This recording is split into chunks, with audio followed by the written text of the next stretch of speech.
you should be here more often. I'm Kris. This is a request. This is the Battle of 1346, 100 Years' War. I'm not going to repeat it. It's, it's a very insensitive word. Got my solar panels on. Owie. I got boo-boo. Got my solar panels on. They're not running yet, though, because I have one inspection passed and I'm waiting on the other. But hopefully, excuse me, hopefully, it's March 9th. They got done Monday, Tuesday, 6th and the 7th. And hopefully we'll have them going by the end of the month. We're waiting on Ameren Utilities Company, who, why would they be in a hurry when they can keep overcharging people? Am I right? Sorry, my cord's all. If any Ameren people are watching, I was just joking. Just joking. We're going to get into the video. We're going to do this all in one. Now, you know what? We're going to break this down into 24 videos. 1 minute each. We're going to fire these babies out.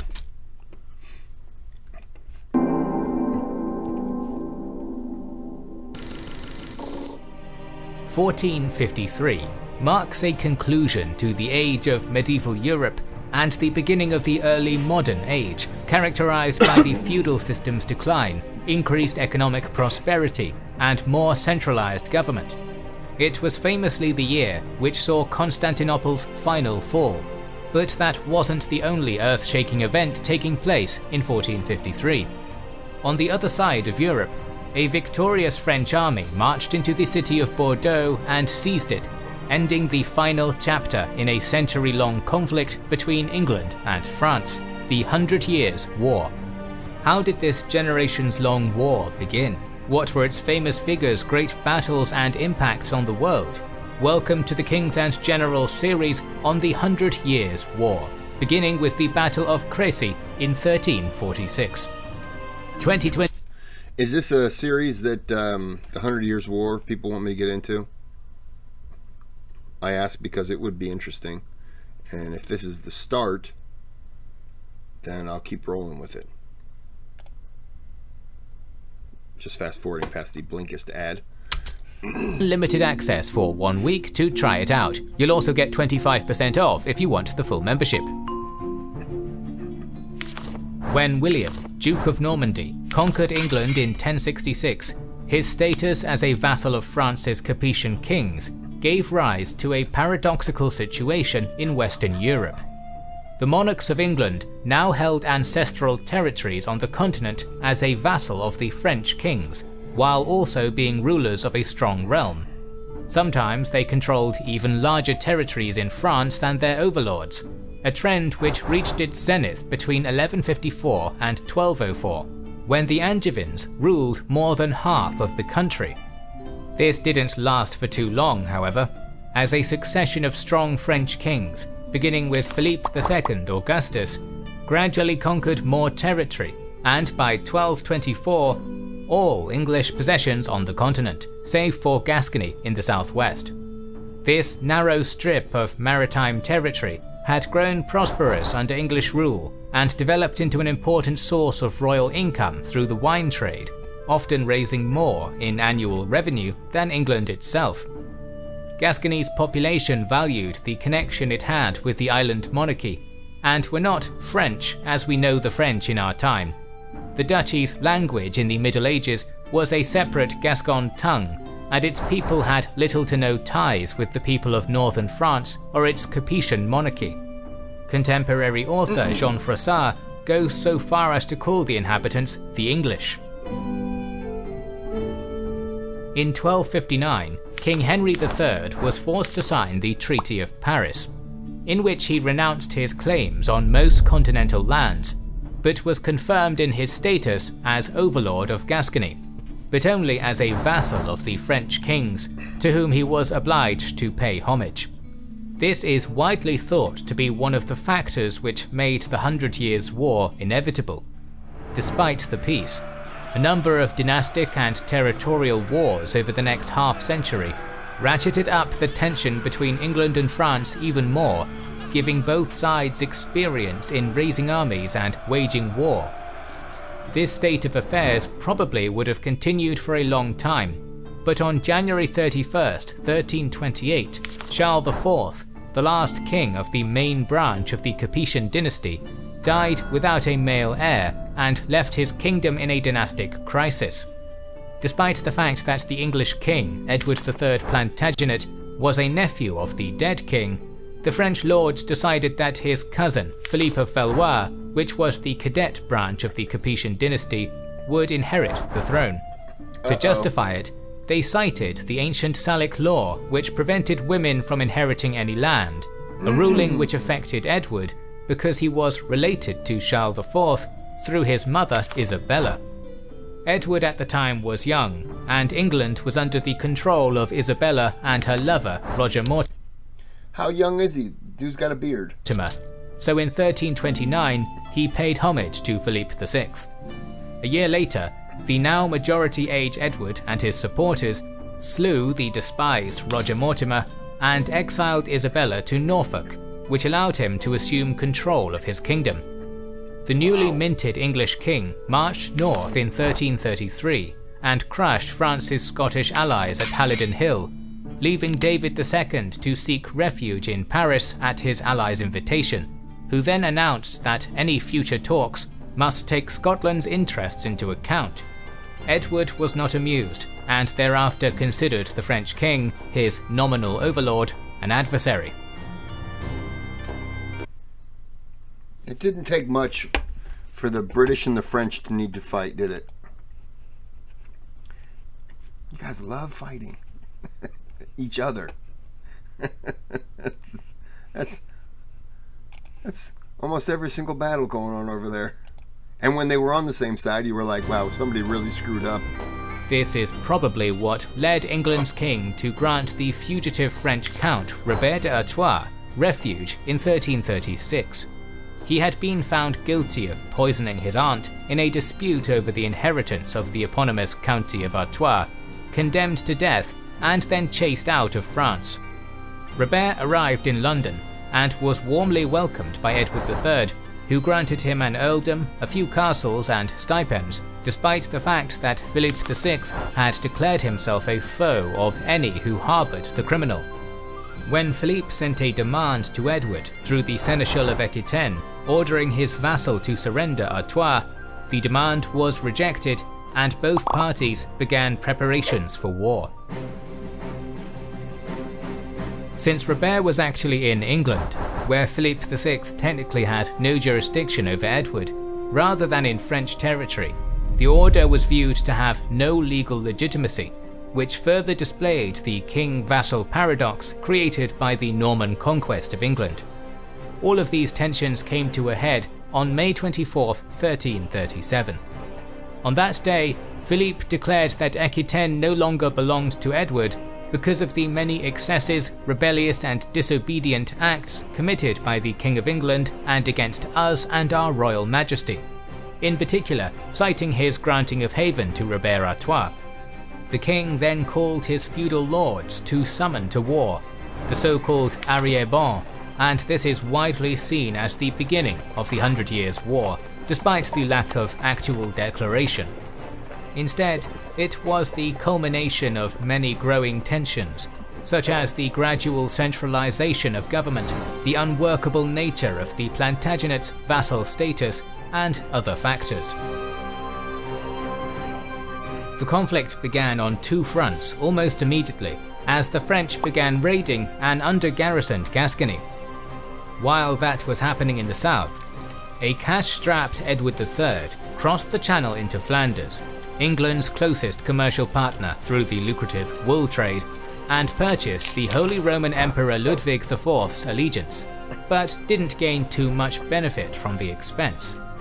Even after being forced to sell the royal crown of England off for funds, Edward launched a campaign into France with around 12,000 troops, and eventually faced off against Philippe and his army, who outnumbered him 2-1 at Flamangerie in October. After a tense standoff, Edward retreated back into friendly territory and Philippe didn't pursue him. What? Why didn't Philippe fight him? He's in your country. What are you doing? Though it was brief, the 1339 campaign was nightmarish for the local populations in Edward's wake.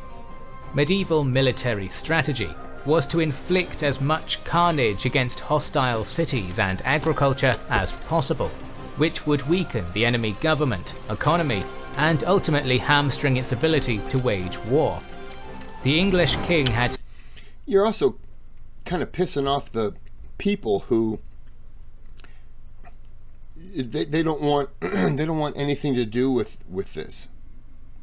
So, you know, they're kind of like, look, we want nothing to do with it. We just want to live our lives. We want to be farmers, whatever.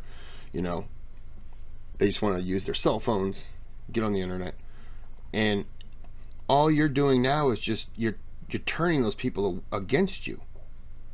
And I'm sure they're, you know, taking whatever they can from the people at the same time, living off the land, so to speak. But I've just seen this not work out well for people who do that.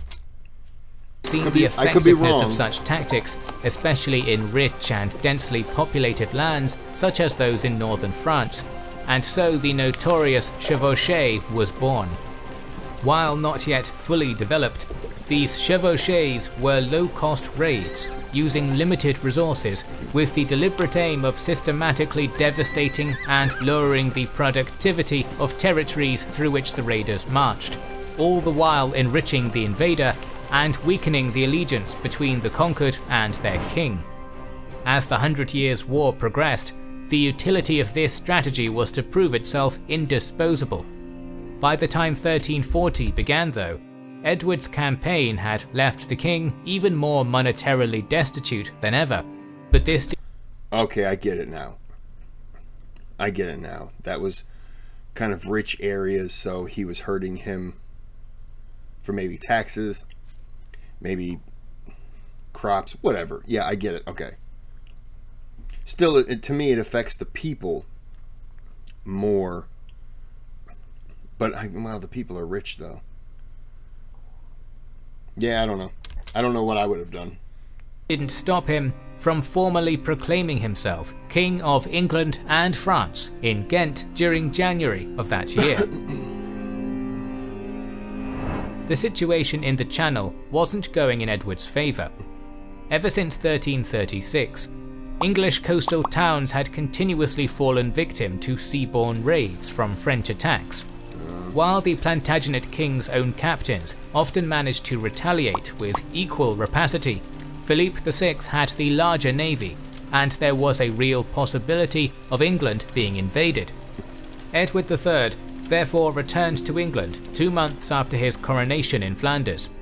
The fact that he owed money to prominent creditors in the area also provided adequate reason to get off the continent. Oh, he defaulted on the loans of 1.365 million florins, resulting in the ruin of the lenders. Damn, that is a lot. Well, I can't say it's a lot of money. It is. I don't know how much that would translate to. Wow. After making landfall, the king raised a new tax and immediately began assembling new forces for the war. Reinforcements and ships, mainly 150 or so converted merchant vessels known as cogs, were assembled at Orwell in Suffolk, ready for the attack. When all was prepared, Edward announced against the advice of his many close officials that he was going to attack France's 200-vessel-strong armada, which was anchored in modern-day Belgium, and destroy it. In defiance of those members of his entourage who decried the apparently foolhardy naval assault, Edward III proclaimed that, "I shall cross the sea, and those who are afraid may stay at home." He set sail on June 22nd, 1340. 2 days later, Edward's fleet managed to trap Philippe's ships at the port of Sluis, using favourable conditions and a hail of withering arrow fire from longbows to gain control of the battle. It was a decisive and surprising English victory. 10 to 20,000 French were killed, and it is said that only Philip VI's jester dared to inform him of the disaster. Getting shot by an arrow must have just sucked. I mean, it still probably sucked today, but couldn't have felt pleasant. Ugh. However, Edward was undermined by resistance against his tax collection at home, and this forced him to go back to England. At this point, the 100 Years' War transformed into a proxy war when Duke John III of Brittany died in spring of 1341, igniting a succession crisis between his half-brother John of Montfort and niece Jeanne of Blois. This drew in the larger surrounding powers. England, the duchy's merchants and its peasantry largely supported the former.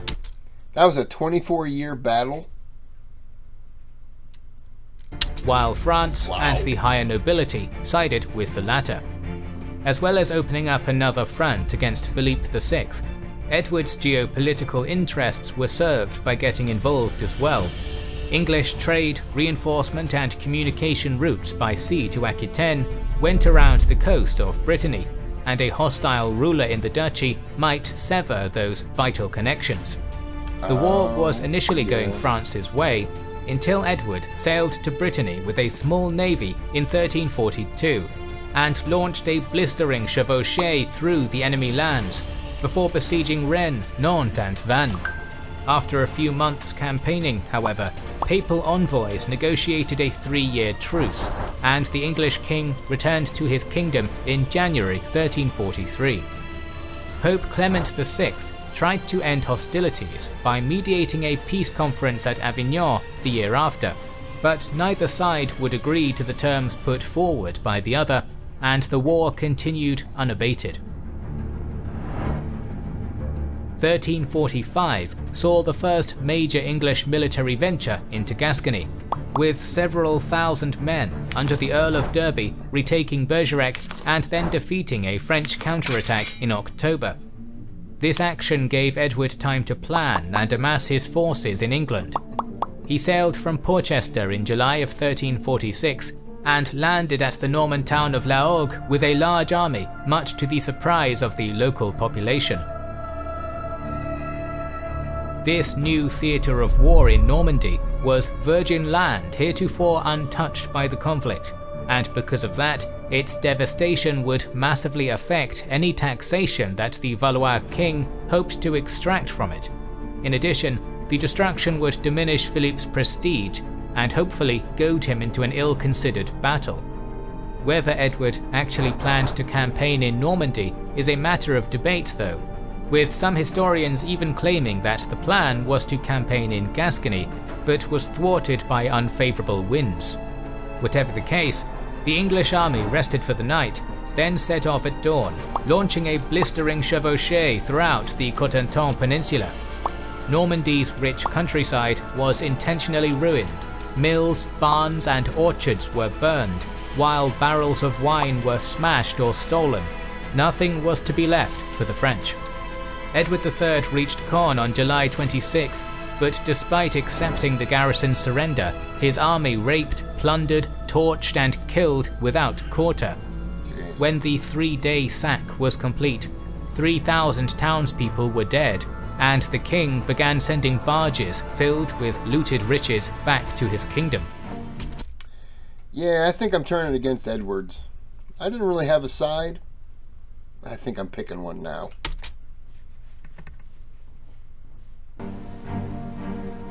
As a wave of terrified refugees fled before him, the English king marched inland towards Paris.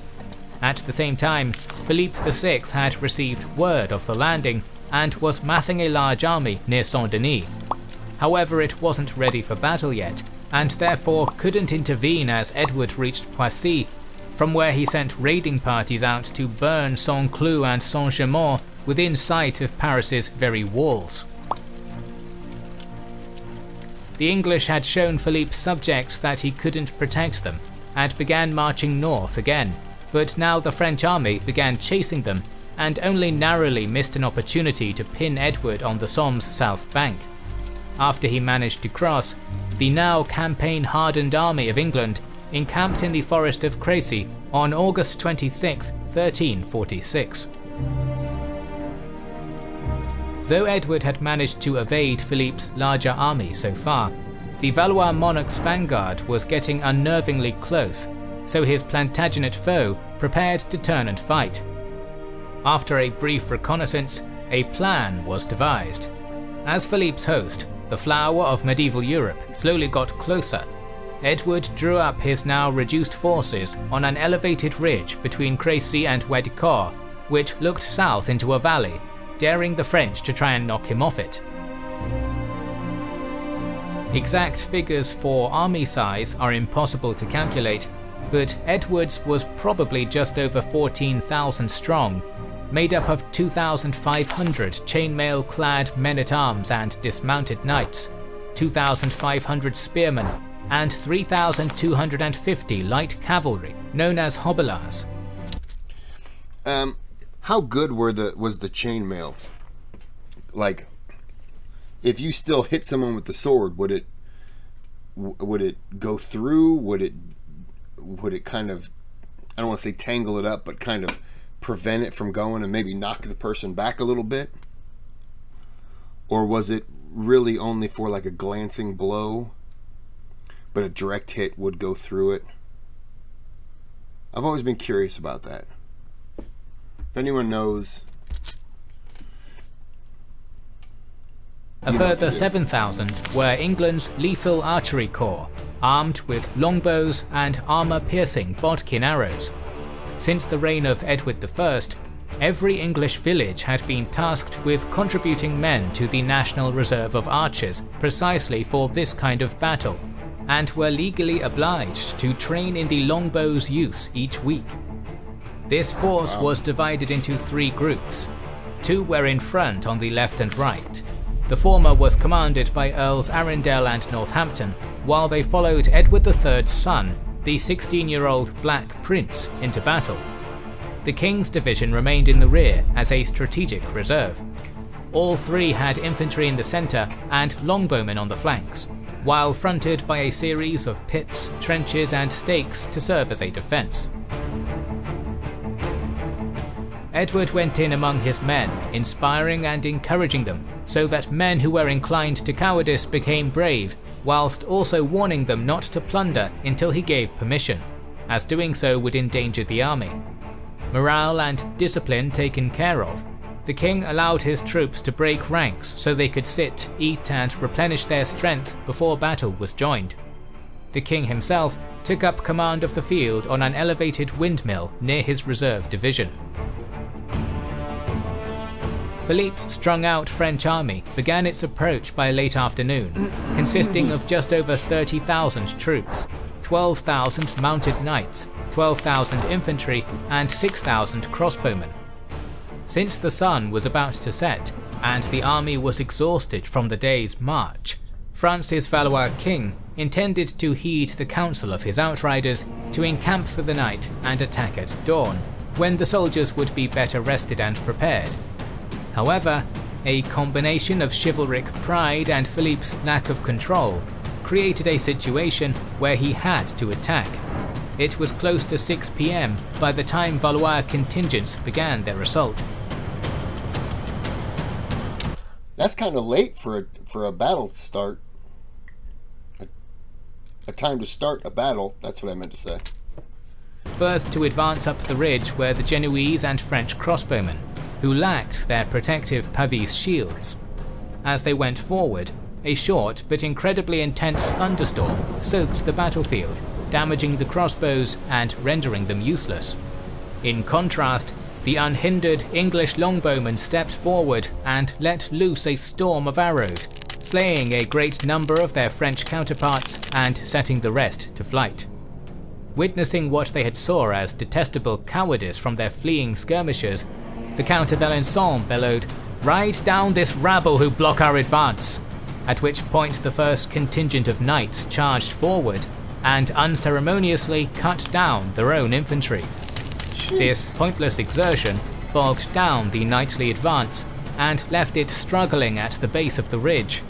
At this range, the longbowmen loosed with deadly precision, slaying the French and panicking their horses, the latter helped by 3 organ guns which made a clamour of noise. Though some of the heavily armoured warriors managed to reach the English line, they were hacked to pieces by Edward's dismounted knights. The first charge had been a complete disaster, but the day was not yet over. So how come those who didn't retreat didn't get hacked down? If I'm this guy, if I'm one of these people over here and I just seen my own people get attacked and killed and then retreat, and this dummy, not this guy, charged up and kills them, I'm thinking, you better wipe out that entire army, because if you retreat, I should run over and start stabbing you. Yeah, I think I'm switching sides again. No, you know what? I'm neutral now. Yeah, I'm neutral. Undaunted by the initial failure, France's mounted knights continued to mount charges on the English line, putting particular pressure on the English right flank, where the young Black Prince was almost killed.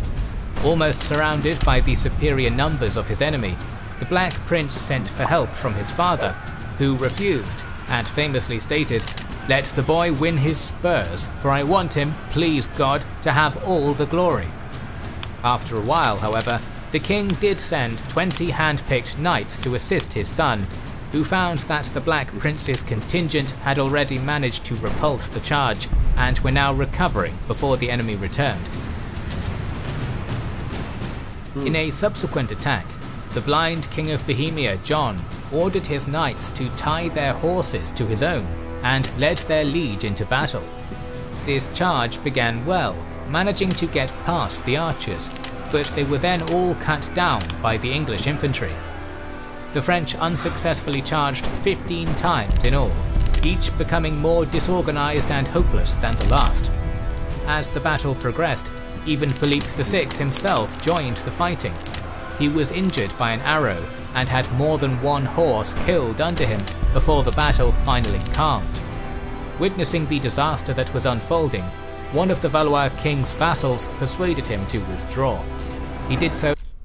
Can I just say that that arrangement, that defensive arrangement that the British did, I've never seen, I've never seen that before. But damn, it worked. That was pretty good. And where he set up the archers, I think that's what made it really slick. Because if you attack the archers, then the other people could slide in as they did. But if you attack the middle, then the archers fired down at you. And then, of course, the archers could retreat, and the line could kind of, I don't want to say seal, but it, that was pretty slick. I don't know how it's going to continue, but reluctantly that was pretty slick. Fleeing with what was left of his army to a nearby royal chateau, and then all the way to Amiens. In the dark, the English slept on their ridge, not realizing just how much of a terrible toll they had inflicted on the French. They had lost less than 100 men, while Philippe had lost over 10,000, including 1,500 lords and knights.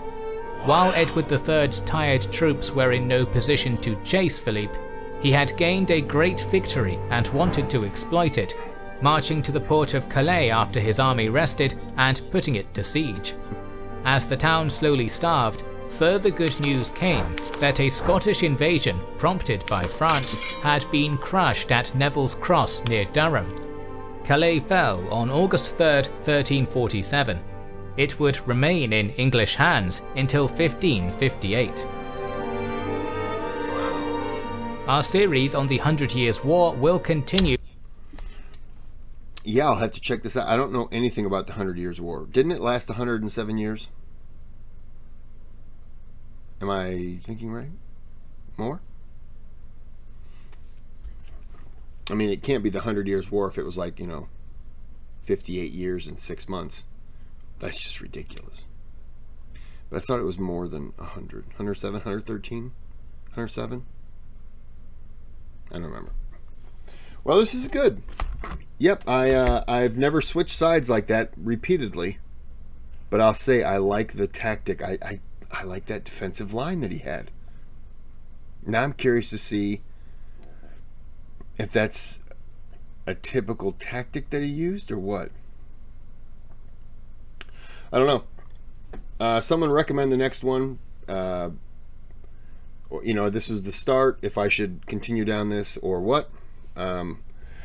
Like and subscribe, or I'm going to shave my body and I'm going to send you all the hair.